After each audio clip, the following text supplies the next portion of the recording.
Grandpa Regdor.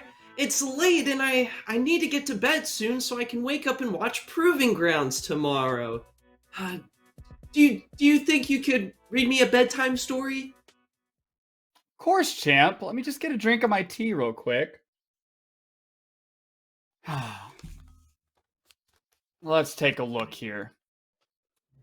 How about a story about the Super Sunshine Fruitbasket Warriors? Ooh. They started off as a homely group of MS Paint enthusiasts that turned to League of Legends after they pushed the boundaries of what is art. Their top laner, Izo, has changed his ways of stacking the deck with wildcard aces with a humble Fruitbasket.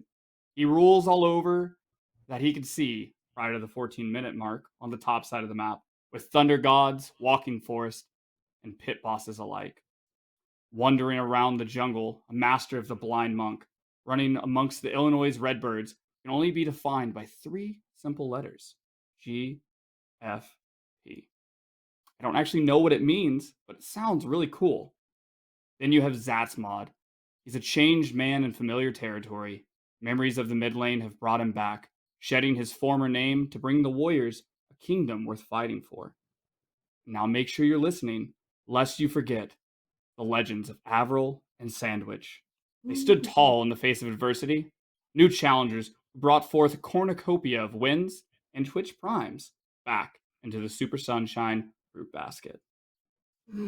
That was a good one. Another. Okay, fine. One more. Let me tell you a story about DK Crew. Lovable but dangerous. The people's champion. Those who defied all odds. A new name with accomplishments abound. Hybrid has many titles. Champion of the Winthrop Eagles, the apex predator of ETS, and the World Ender. Shorter Ace knows the demands of the jungle. Winter Fox never waits like prey. His power over the Harrisburg Storm, alongside the DK Crew, has created a path not only to our hearts, but to Herald's. Mid lives up to the name Savage by controlling the Rift with his control mages and his uncanny jungle mid synergy that almost makes it look like he and Shorter Vase may have played together before. And finally, there's the bot lane duo of Evan RL and Mick Kirby. Much like the support's name says, they will suck you up and spit you straight to the gray screen. Evan gives no grounds and will fight you at every turn on hard-carrying champions like Callista and Lucian. McKirby, on the other hand, holds no love for the meta and seems to be able to play anything under the sun, even Singed. I will say, though, for the Banana Slammers, where is the Soraka, though? Pop, do we have time for another one? No, champ. Sadly, we don't have time for another. But if you're good, we might see a movie adaptation of these stories soon enough. Yeah.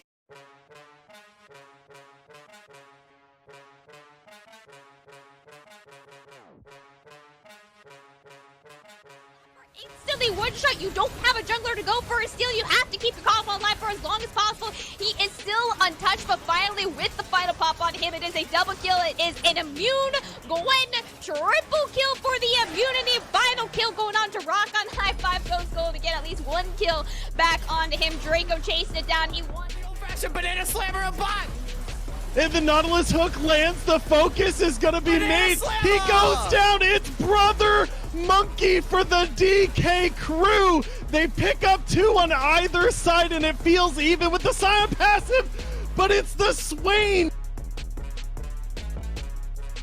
Can't actually stop being hit from going down there. Here's the shockwave on the flanking play, but they may not get that one off there. City Wing going Mia! down. Mia going crazy in the base right now. The final hour, the tumbles, the silver bolts, and evil genius. Prodigy's cleaning it up. Here we go. The quickening has Raheem been popped. They're says going to go ahead and go. catch one Saskatchewan. They're going to be able to go into the back line. The Cyclone is there. The Emperor's Divide as well. It is Wukong popping up, getting point kill, but it's a 1-for-1 so far. And Divided, they are going to fall. AoE are getting dropped so low. But now he has been exposed. He jumps back into the fight. Zamudo! It's hammer time. It's Young and Zamudo looking to play clutch. Jisung versus the world. But Zamudo, can you handle Jisung? The answer to that question is no! A double kill! Jisung with a statement and an 8. for them. Can they get Dragoon next? Healing a whole lot. Has to go gold, but so much damage coming up from Blaze, and he's gonna get the triple. Can he get the quad here though? He might just find it. He's looking for it. He's running him down. Azog over the wall with the flicky glide, but it doesn't matter. A quad. Come on, Blaze. End it right here, right now. They're chasing him down, and Flux is gonna give him the penta kill. Goodbye and good night, because this is was hard earned as Lens is the one now isolated. Flame covers up, goes up into the Feather Storm. Still, it's only Blaze that falls, so they have the damage to follow through. The desperation fight here. They're going to be able to do one. Looking for two, but Fnatic is on the resets, and I think that has gotta be it soon. I think we're about to see the winner of Proving Grounds Circuit Qualifier 1 in the summer split. This is going to be it. They called themselves 100 Thieves next, but they're 100 Thieves now! Hello, and thank you guys so much for joining the Path to LCS stream. Tonight, we have 2 rounds of exciting League of Legends action as we kick off the second Proving Grounds Summer Circuit Qualifier. My name's Mac Dewey, and joining me here in the booth tonight for the action is the soon-to-be California man, Mr. Regdor. How are you doing today, my man? You know, I'm just like Nunu waiting in the river. I'm ready to roll. Well, to kick off tonight's action, it's another Swiss round, 5 rounds of Swiss in an open qualifier. Let's take a look at a video breakdown of what we got going on. Welcome to the Summer Proving Ground Circuit Qualifier presented by Unify. 32 teams will compete in a 5-round Swiss Open qualifier to decide who will advance to the 16-team group stage. The Swiss format matches teams with the same record against each other as the rounds progress. This means in round 2, the 1-0 teams will play each other, while the 0-1 teams will do battle, and so on. The 16 teams to reach 3 wins by the end of round 5 will move on to the group stage, where they'll be seeded based on their results in the Swiss. Each group will play in a best-of-3 double elimination bracket to decide who will advance to the playoff stage. The playoffs will be single elimination best-of-3 matches up until the grand final best-of-5 series. Teams will earn points based on their overall performance. Here's how the numbers break down. The top 10 amateur teams across both of the Proving Grounds Circuit qualifiers will qualify for the Proving Grounds.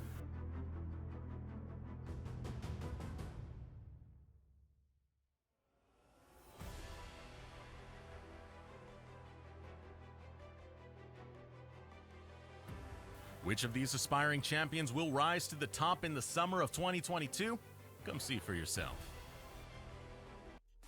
Welcome back to the stream, y'all. We are here kicking off day number 1. We've got the first 2 rounds of the first section of the circuit qualifier, but we just got finished up with the first summer section, so let's take a quick look at how the points are distributed after 100 Thieves next. As we saw in that awesome hype video, they took down the Cincinnati Fear in the finals, and they sit atop the standings with 125 Proving Grounds points. But Regdor, we're here in the second part of summer.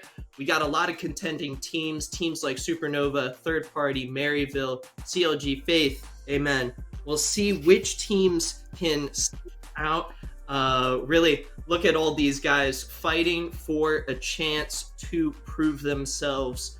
32 in all. Only the top 16 teams with 3 wins will move on into the next round. And not only that, each and every game here in the first round here matters. You get 5 Proving Grounds points per wins. And tonight on stream on Academy and here on Path to the LCS, we've got some really exciting matchups. It's the return of No Org over on the Academy stream, and here we have 2 fan favorites butting heads. Regdor, a crazy matchup for us here, but before we dive in to our series here, let's take a look at the matchups across the rift here in the open qualifier, as there's 16 matches of League of Legends going on as a reminder from the video, teams that finish 1-0 will face each other in the next round. So it'll be really important for these teams to get off on a good start, I think, Regdor. But we've got a specific matchup here on our stream. It's DK Crew and the Super Sunshine Fruitbasket Warriors, as you guys can see in the bottom right. Regdor, it's the 15 seed taking on the 18 seed. We should have a really exciting matchup for us tonight. Let's dive in, man. It's time to start. Who do you got your eyes on? Everyone. No, I listen. Last OQ's Super Sunshine Fruitbasket Warriors was my favorite name. Yeah. Versus who made some of the best content outside of the Rift. DK Crew just absolutely goated with the sauce on Twitter. If you haven't seen some of the amazing graphics they made, I mean, it was just it. As somebody who loves sloths, I think DK Crew very similar. Okay, I'm making a huge jump here, but adorable stuff. But as far as on the Rift, I'm really excited, especially in the mid lane with Zatsmod coming back. As a player, did have some time in the coaching side of the world, but now back on the Rift into Savage, who, as we know, is quite the terror in the mid lane. For a team like absolutely. For a team like DK Crew that did eventually fall to Cincinnati Fear, one of the finalists from the last OQs.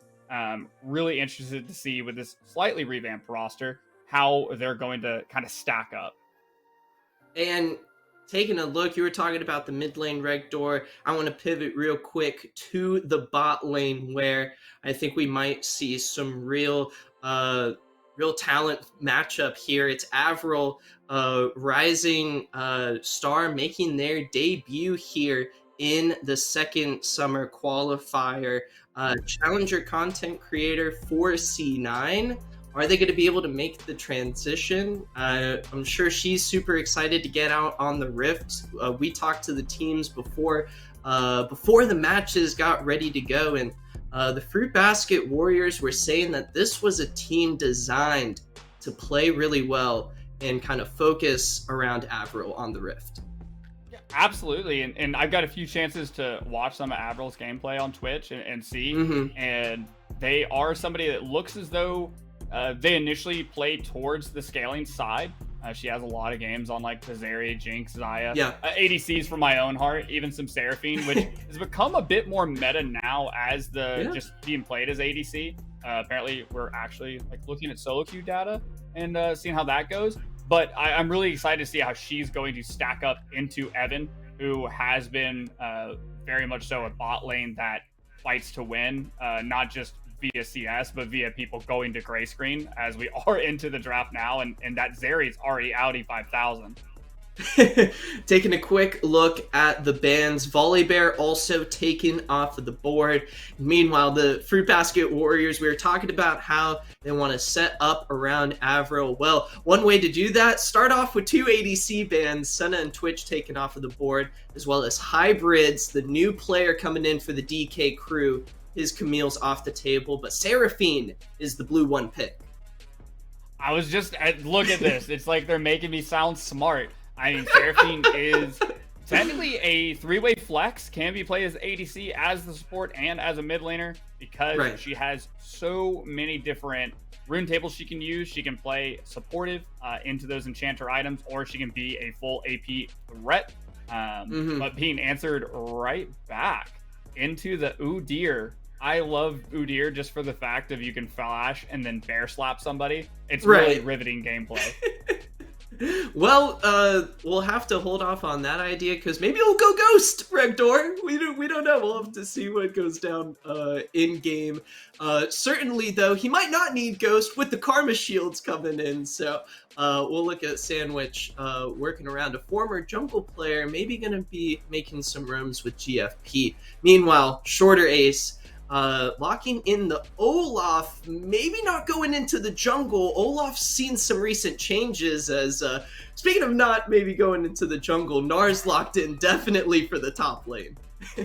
Yeah, I was going to say that the original first 4 picks really obfuscate the draft because there's no clue of where they'll actually go. But if you do lock in the Gnar, it does say, yeah, we're probably just playing Olaf jungle, which Olaf and Udyr both being paired with possibly a mid lane enchanter, if it was Seraphine and Karma, is just like super good because they buff, heal, move speed, all the things that these champions want to get on and stick on the enemy is just given to them by those two picks. So really fun to see. But that is the Wukong, not on DK side. No Monk strong together for DK crew today. That will be the Fruitbasket Warriors picking it up there.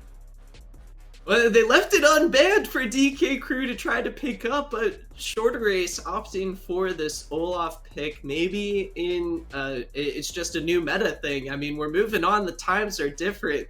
DK crew, maybe less memes, no monkey pick, kind of questionable. But as we work our way through the second phase of bans here, Regdor, it's Victor and Azir taken away from Savage. Big comfort picks for him there, as well as we see Zatzmod losing access to his Corki and Avril, not going to be able to play any Ezreal.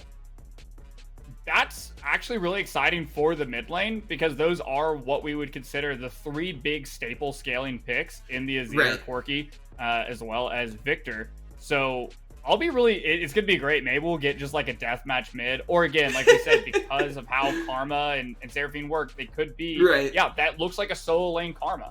That a Karma mid to pair with the Olaf makes a whole lot of sense for that jungle mid roam. It's not a champion that really looks to scale super hard into the game in terms of playing the lane, but more shove and roam on timers with this Udyr to cause chaos around the map. So I'm really interested to see what DK crew with respond in kind. Maybe somebody who just wants to play on an open lane. Well, okay, Lulu, more enchanters. This is Enchanters of Legends, no longer League of Legends. League of Enchanters. There we go. Oh my goodness. Do you think we'll see an ADC locked in for Avril Red 5? Into Jinx? I mean, what is really... it could be a Xayah, or it could just be... Yeah, Kallista's open still. Maybe Callista Renata? Callista Renata's a pretty strong lane. Can help kind of get through some of the pains that is Lulu in the early game, who seems to just glitter lance you asunder. But when you have, Vayne. The Vayne! Ooh. Oh my goodness! Vayne lock in for Avril here to start off the first round of the open qualifier here. The Super Sunshine, Fruitbasket Warriors Regdor are not holding back in the slightest here to start things off. This is spicy.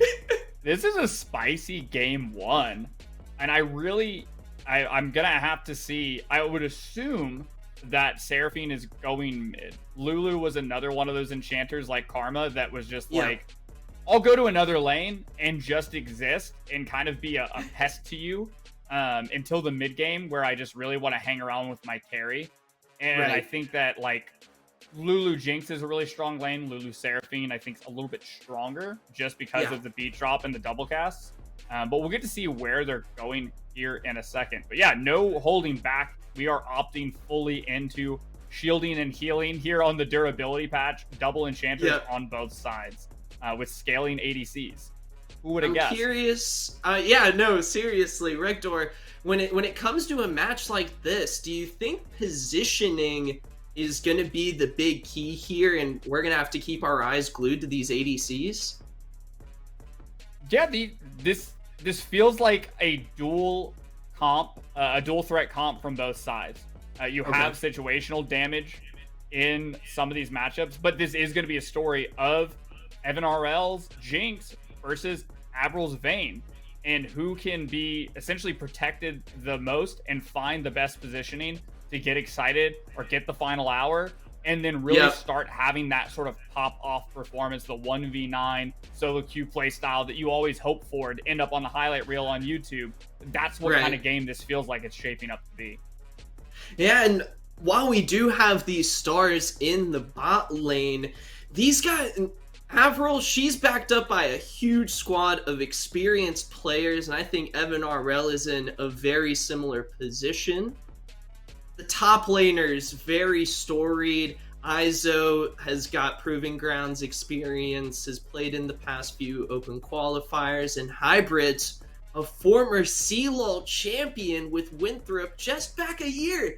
He's the 2021 CLOL champ, so DK Crew get a big addition, and with the way Super Sunshine is looking to style their composition around this ADC, I feel like the experience in these other lanes is going to help them execute a strategy like this.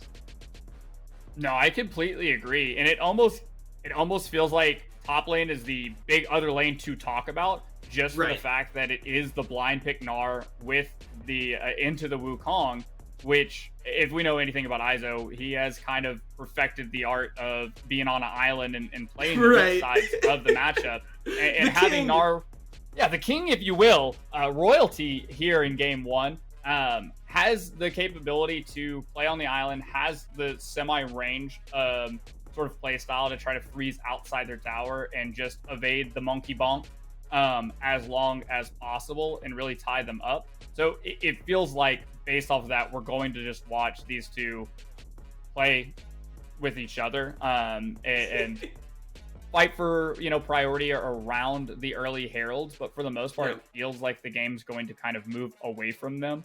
Mid lane is really where I'd like to focus, because they both want to do the same things. Savage and Zatsmod both just want to hard shove their waves and then rotate. Hard shove the wave and rotate in concert with the junglers to just kind of cause a muck, cause chaos on the Rift. And that's interesting, because usually we would see one player opt into it, but now that both sides have opted into the Enchanter matchup, it's really interesting, right? When did you think you were going to have to Google or prep Seraphine into Karma mid? And who kind of wins that? Do they both lose? Do we lose? No. Everybody wins. Everybody wins. That's right. Everybody wants to fight. I want to say kind of towards Zatsmod's Karma first, because Karma is a champion that I call a trash panda. Right. And that is that she goes back to Boris and just grabs a random ruby crystal, an amp tome, and goes back to lane and has effective power. How her kit is, and is very oppressive with those mantra Qs in the laning phase. But Seraphine has a lot better innate wave clear. So it feels like it's going to be a very skill-reliant matchup of who can have the priority to make the plays early. And they're basically the same kit. They both have setup CC. They both have good poke, maybe a little bit more wave clear on Seraphine. So it's anybody's game, but I think that's really a big piece of the lane to play around in the early game of who's going to be able to support these farming junglers better around objectives and on these ganks, making it 1v3s or 2v4s, whatever it may be, if we can math today, and really trying to, put a little finger in somebody's pie that is the scaling ADCs. Right, and looking kind of at how both of these teams, where they've been, where they're going now, DK Crew opting for a composition that's heavily going into Evan, which a lot of times during the last qualifier, during their journey from 32 to top 16, it was, I feel like, a team effort. They really didn't play that many Enchantress bot lanes. And so I think this game is a really interesting opportunity, Regdor, to see how these players are able to grow and adapt as the game changes with them. You gotta either, sometimes players get left in the dust if they aren't switching to what's strong. So I think this is going to be big for Clyde and Evan, especially going into this kind of potential star here in the bot lane, Avril. Really, I think we get to see both of these teams test out how their identity is going to go for them here. No, 100%. And Super Sunshine Fruitbasket Warriors have said, like we've talked about before, that this is the perfect ecosystem for Avril. This is what they want to do, is be able to showcase what they can do on a champion like Vayne, who has so much skill expression and agency with the Vault, with the Condemn, with the supporting elements. And really what GFP is just that supporting element to run in and lock somebody down and say you don't get to go anywhere. You have more of that in ISO, and those elements really tell me that this is a Vayne game. This is going to be on Vayne to be the majority of their damage, to be the one that's helped turning these fights, and that is great. But that is also a huge target on Avril's back. And when you have somebody who may not be immune like Gwen, but is able to proc the Ragnarok, and by the way, they have a Seraphine backing them up and a Lulu giving them all these tools to just run headlong into. Yeah, it's going to be hard. You know, we used to call it like the protect comp, right? Where your only damage was these hyperscaling ADCs, like the Kog'Maw or the Jinx. Well, the thing that makes your comp fall apart is if your ADC dies. So that's the name of the game. If they want to show how great Avril can be, how they're going to be able to carry the mid to late game once they get on that 2-item spike, once they have like shield bow as well as the Gensu's Rage Blade. That's going to be, can it get her there? And then can she stay alive in the fights to actually turn the tide? Well, we all better buckle up and get ready to go as the first round of the open qualifiers here in the second part of Summer Proving Grounds is ready to get started. Summoners, welcome onto the Rift as DK Crew on the blue side has taken on the Super Sunshine Fruitbasket Warriors. They're staying basketed together here as a very safe start on the red side. Basketed together? That was the line we were going to go with. Okay. Yeah. I'm always a big fan of like what emotes are going to be on the emote wheel. The like uwu minion that Shorter Ace just popped there for a second. That's one I would cop in a hot second. Not on my wheel, but big fan. Big fan. S tier emote. Yeah, S tier emotes only here. I'm the first person that'll tell you if you want me to rate something, I will say it's 12 out of 10 every time. Well, let's see. Also, looking at the summoner spells here, GFP did in fact go ghost on the Udyr, so he's gonna be looking to go fast into that backline. Yeah, he also has lethal tempo. Very fun ability on melee champions. And yeah, GFP is going to start on the top side. Only difference is in these junglers right now, Shorter Ace is actually going just leashless. So he is going to have a bit of a slower clear than GFP in this early game, but it's important to note they are both starting top side and working their way bottom, which is super important for the roam timers, number one for the mid laners, but number two is, again, they're playing towards the bot side of the map in these scaling ADCs. And let's see if Evan, I wonder, he's got the range advantage with those Jinx rockets.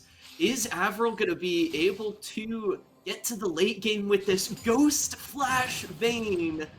That is the question, Ragdor, as both of these teams looking to prove themselves. Every single game matters, especially DK Crew's already got some points in their pocket. They're looking to get to that top 10 placement so they get to go to the real proving grounds, not just the qualifier. So really important games here for us today.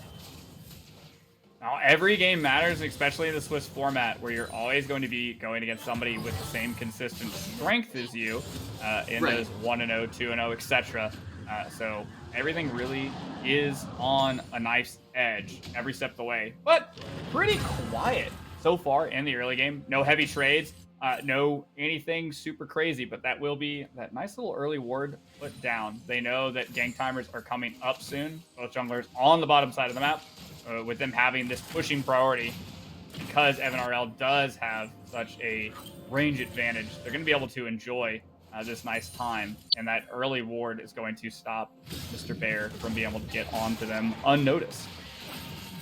Let's see, Shorter Ace roaming up, the undertow not going to connect as GFP roaming up into the mid lane. Shorter Ace trying to keep up. The double scuttle potential with the Karma Shield. Shorter Ace just calls it quits and realize the Bear is a little bit faster early on. Yeah, you never want to get into a foot race with Udyr. The most wild thing in the world. Just always has more move speed than you. You pop ghost, Right. he pops ghost. You flash, he just bear stuns you and walks away. So it's almost like never chase the Senge, never chase the deer.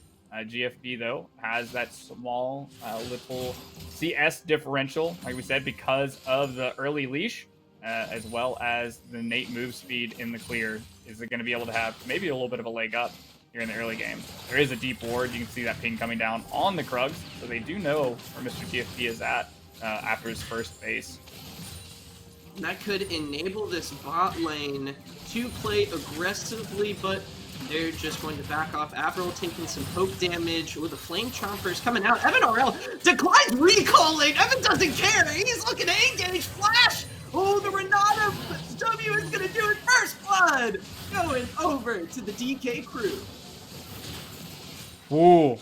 And you know, I heard it in the bedtime story, but here it is in real life and in living color. Evan RL refusing to back down there, making the play happen.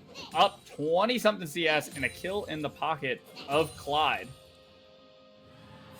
Huge for the side of DK crew to get that momentum rolling with this late game Vayne. Avril using Ghost there, but we got a gank in the mid lane coming down. GFP is there. Shorter Ace trying to make their way over. Heike Savage. Savage gets taken down. GFP, though, that's a lot of turret shots. Gonna be able to maneuver their way around.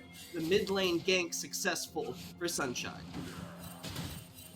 Yeah, really great setup. Just so nobody's confused, that is not actually Chovy in the game, as much as that would be really poggers. That is indeed Zatsmod here in the mid lane, helping set up that play for GFP, picking up a nice little kill there.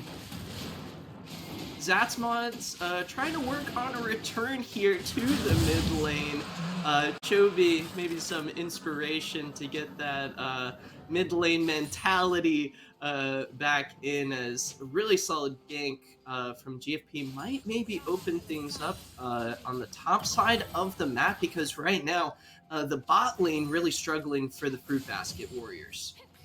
Yeah, and as we can look at, current XP as well as the gold values there for a short second, biggest disparity is in the bot lane, where we do have that, nearly 20 some odd CS differential, as well as the kill onto Clyde, which just puts them in the 2v2 a little bit on the back foot, have a large wave crashing here. And that's what we'll probably look to see Evan and Clyde continue to do, and that's just stack these waves up and The then shove them junglers! under tower.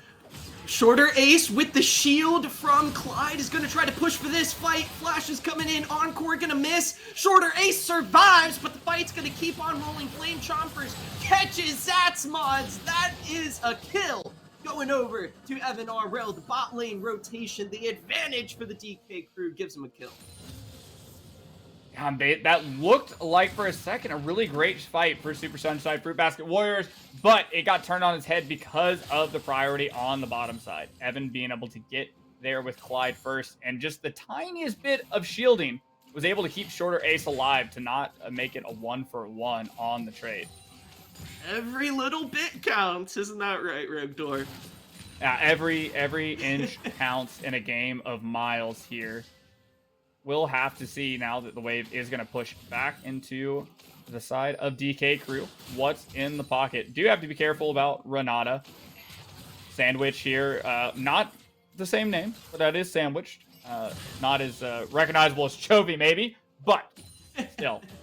You're going to have to see how they're able to maneuver, because once Renata gets to 6, having a fed Jinx could actually, be a detriment to the enemy team. Not running the cleanse. Yes. The early bot in to make the Renata ult better. I like where your head's at. Savage has got to be careful. There is the root and the bear slap coming down. Savage, regretting getting that blue buff, transfer over to the enemy mid laner. Zatsmod types in all chat, thanks for that one.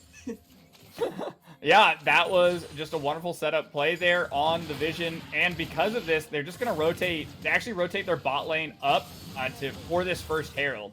Herald has been, for the past year, such an important early objective because of the influx of gold that it can have. But when you get a pick on the mid laner, followed up by, oh wow, on the bottom side of the map though, Izo getting a kill onto Evan RL. The solo bot laner, Izo, taking care of business, gets The Nimbus strike into the crushing blow. Teleport gonna be used here. Shorter ace, no CC. Can't get the kill. See ya later. Izo gets a double kill in bot lane. Izo is styling and profiling here. Gets a double, goes back to his lane. No questions will be answered at this time. And it looks like we're going to get a Herald down here on top too. Fed right into Avril, getting a plate right there. And then we should be able to get the local gold. Another 2 into their pocket. Wow, Super Sunshine Fruitbasket Warriors. These rotations are superb, Regdor, as they, I think, just turned around this game. They noticed Avril struggling in the Vayne Jinx matchup. Well, let's just send Izo down there. He can take care of business, and suddenly that gold deficit has been equalized. Yeah, and that's the super intelligent play that you love to see from teams, is the fact that they realize they can make the early lane swap in turn for Herald, send the bot lane up to the top side, top lane down to bot side, equalize out these lanes, and then swap back. Now sitting on the Vampiric Scepter as well as those Berserker Greaves has a good amount under their pocket here in terms of Avril's general power. Still going to suffer a little bit from the Jinx poke, but has more of that innate lifesteal to be able to just kind of endure it. Well, let's see if the Warriors are going to kind of let Avril stick in this bot lane matchup for much longer. We got the next dragon spawning in about 20 seconds here, as it looks like we might have a fight around this objective, Redboard. We will have to see if they're going to opt for it. We do see both junglers down on the bot side. DK Crew has the vision control and the first move on it. As, just trying to fish some mantra cues in there, try to get an idea of what's going on. But it does look as though they are going to just walk away from this one, realizing, again, they have scaling potential. They need to just take their time.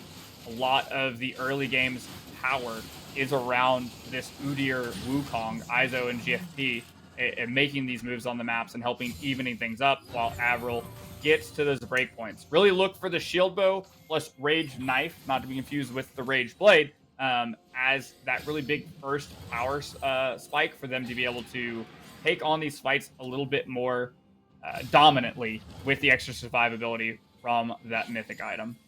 Meanwhile, Hybrid's in the top lane a long way away from Mega, but is able to just hop and skip out of the gank.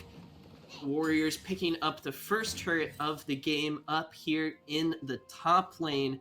And I think around these objectives, Regdor, we're going to have to see how well the Warriors can control vision, because with a low range comp, with the Vayne being your highest range, if that, very outranged by the Seraphine Jinx. So the Warriors' positioning and vision control is going to be critical, I think, as this game goes on. I tend to agree with that statement. The setup for objectives will be one of the most important things to get into those positions. Encore, really a big ability to get to use in these narrow passageways, like the entrances to jungle to river, and somewhere you want to avoid, just like you might want to avoid this large Udyr just zooming his way across the map. Uh-oh, we see Zatzmod is roaming up as well. Hybrids is caught out after the first tower was destroyed. Just way too far up in lane there.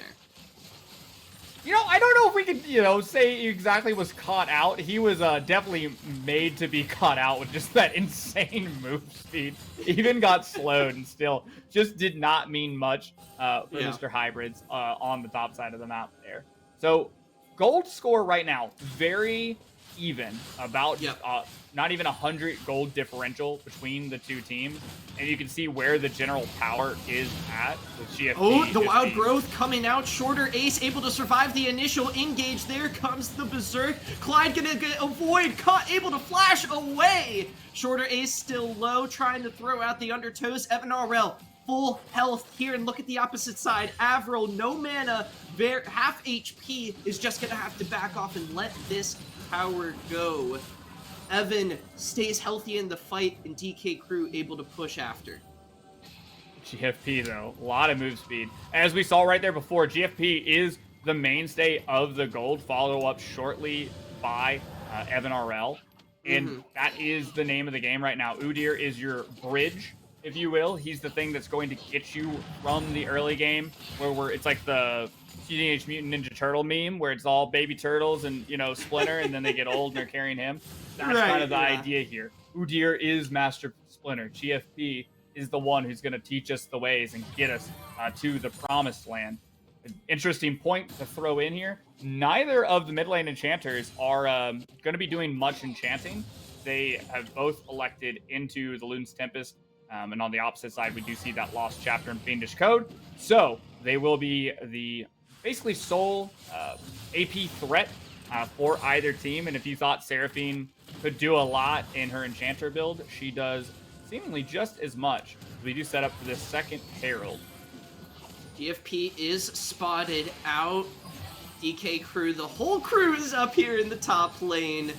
Warriors responding in kind. Izo gets polymorphed, looking for the engage. There's the Ragnarok with the wild growth popped. Big cooldowns used in the fight. Rift Herald, DK crew gonna try to make the call to melt down the objective. Izo looking for the engage. The Meganar coming out. Izo real low. A huge encore. 5-3 hybrids getting into the middle of the fight. Rocket misses. The backline's healthy. Cyclone to try to stay alive. Avril full HP. Can the Warriors turn around this fight? Polymorph onto the Bane. Avril forced to back off, and Evan flashing forward finds one. Avril into the back line as well. It's a battle of the ADCs, as here is the superstar in her debut. Popping off. Avril gets two.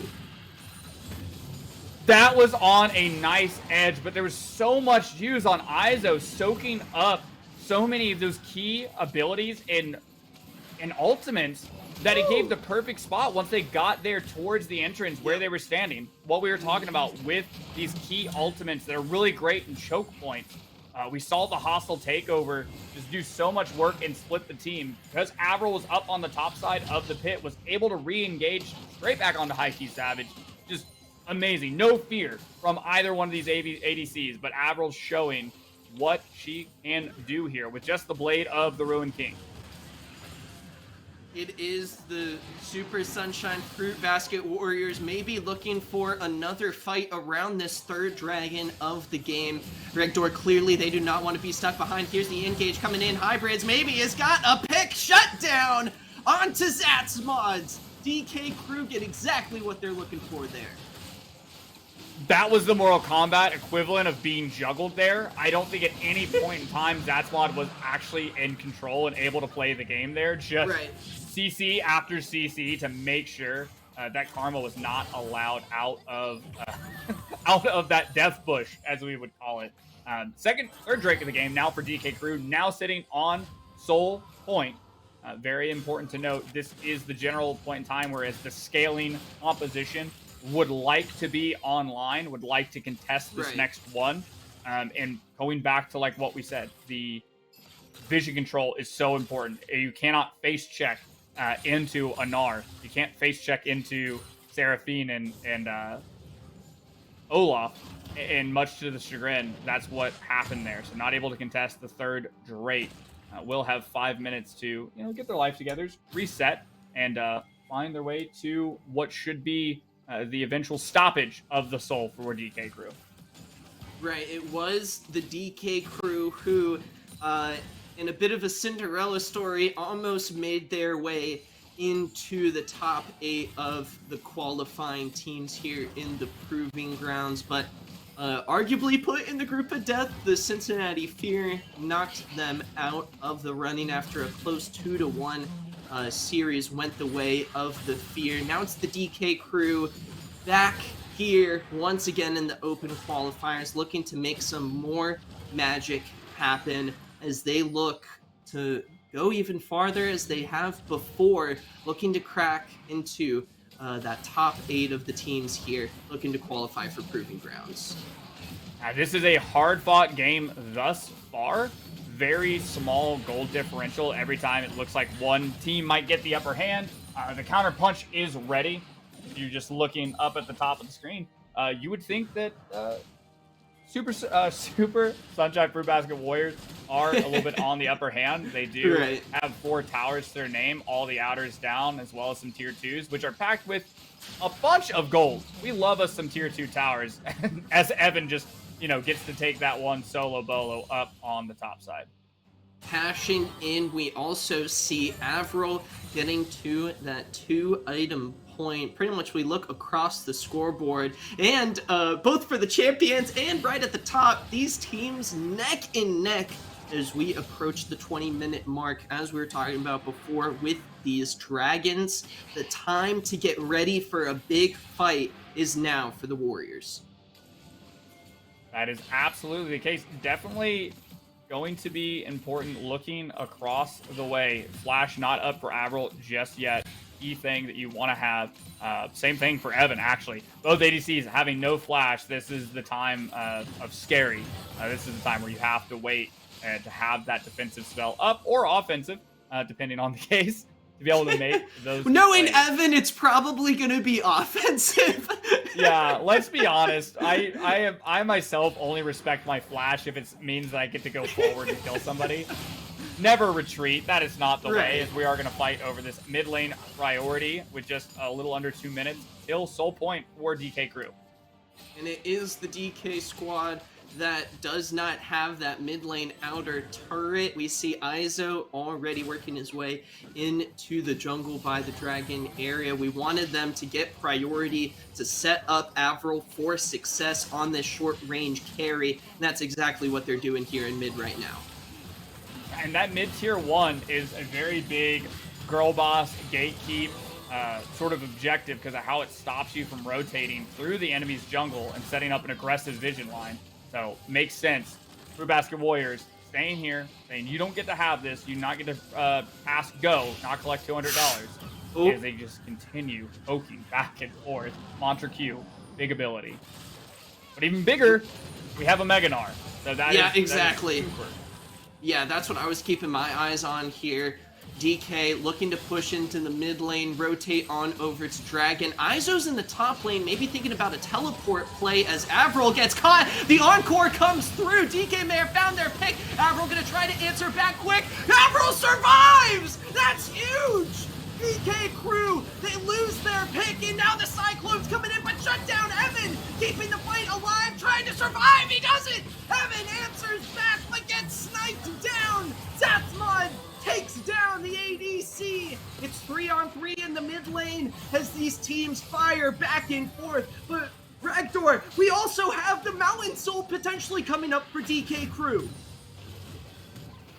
This is, once again, on a nice edge is all I can say. One carry after another, just getting sniped out by abilities. But that's a TP coming through in show. Oh, Zathmod is going to be able to scare him off. Has the Inspire on GFP to be able to try to get access back.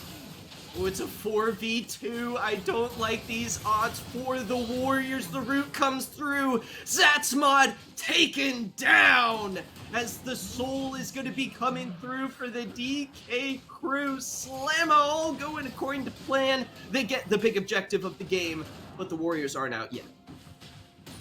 Now, there is still fight left in the Fruitbasket Warriors, but we can just see the... Is that my heart rate on the screen? I don't... Yeah, that's how it feels for all of us right now, and you can see how topsy-turvy the game is for both sides. But DK Crew having these high highs, followed by the low lows in the counter punches from the Fruitbasket Warriors. We see what happens if you step just one little inch out of position. It is the encore into the polymorph into you're not allowed to play the game. And just once Evan gets one reset, gets excited one time, it really changes the scope of the team fights as a whole. With the Mountain Soul picked up here, it gets harder for these super close team fights to get those critical picks. You know, the extra health shield is going to be huge for the DK Crew, as it, also helps them look for Baron. They don't have to go too low to try to look at maybe dancing around that objective. I think, though, if an Elder Dragon maybe goes the way of the Warriors, you know, we still got a lot of game left and a lot of objective flips to potentially go through. Yeah. No, that is the 100% case is once somebody flips an Elder, it's a whole different game. Right. So right now, it's just about securing vision around Baron. As we can see, pretty dark right now for the side of DK Crew. They're going to have to investigate that here soon. Although they do know where most of the members are, but establishing that vision dominance means you're the one who first gets to make the play. You are being proactive as opposed to reactive. Reactive, not very fun. Proactive, very pog. Be a pro by playing pro. As Evan, 3 items. We got a potential engage hybrid very close to Mega Avril, flashing over the wall. Keep an eye on Evan in the back line, raining down, goes berserk on his own teammate, almost takes down the mid laner there. Savage survives, but Evan is just raining down on the Sunshine Fruitbasket. It is a brutal storm as the DK Crew get 3 kills in the mid lane. And that's all it took was the one reset, and then it became very one-sided. Huge engage from Hybrids and ISO at the same time, but Hybrids was a little bit better for wear there on the backside of the fight. Just really great work so far from DK Crew as they look to take themselves to 1-0 in this second round of the qualifiers. Evan trying to fire down and take out. Oh my goodness, Sandwich falls, GFP next, Avril the hero to the Warriors' need, doesn't come through, gets taken down. Evan, so many shields galore on the DK star. Not much has changed from the last qualifier as Evan finishes the game with a triple kill and an ace, and the DK Crew pick up a win in the first round against the Warriors. I think that's what they call, the young kids are saying, a banana slamma of a game. That was quite wild. Jinx from Arcane can do a lot of things. Right. And one of them is get excited and absolutely dominate in these team fights. Evan RL living on the knife's edge, moving forward, flashing forward to secure kills and get these teams moving forward as DK Crew 1-0. 1-0. And Super Sunshine Fruitbasket Warriors, hearts go out. A super solid performance coming in. A pretty much new roster. Still I mean, we saw the glimpses there. Avril, the big fight around the Rift Herald. This squad's got a huge amount of potential, but it was the consistency in the bot lane control, I think, that we saw from the experienced DK Crew really show out, especially early on. Evan picking up that kill. He's not one to recall and just let the team, the enemy team, get off scot-free. No, he made sure to punish the Warriors where he saw an opportunity to, and it paid off, especially as that Mountain Soul came through late in the game. Absolutely, yeah. No death notes signed for the Fruitbasket Warriors. Plenty of games left to play, and for a younger roster, we did, like you said, saw so many glimpses. We saw a lot of great things out of ISO.